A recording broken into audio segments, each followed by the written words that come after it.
سلام و وقت همگی بخیر. امیدوارم هر جای کره خاکی که هستین شاد و سرحال باشین و از طبیعت و زیبایی‌هاش لذت ببرین. بازم شما را دعوت میکنم به یک ویدیوی دیگه از شهر تاریخی کونیه پولند. شهر کونیه قبل از جنگ جهانی دوم به این شکل بودن که نماد شهر میبینین. بعد از جنگ جهانی دوم تنها چیزی که به جا مانده دیواری است که چراغان است.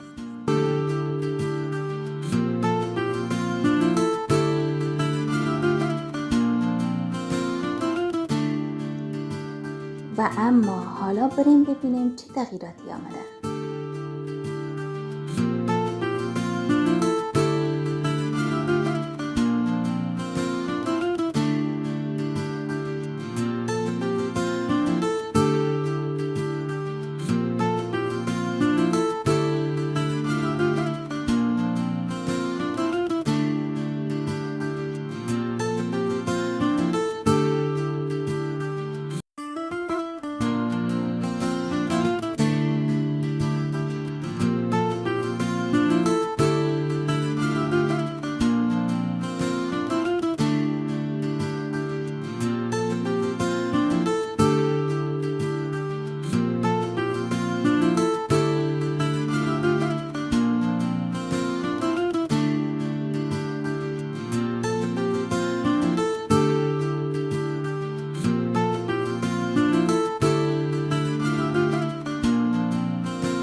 دوستای عزیز، نظراتتان را در کامنت همراه ما شیر کنین و دوست دارین ویدیوی بعدی از کجا باشه.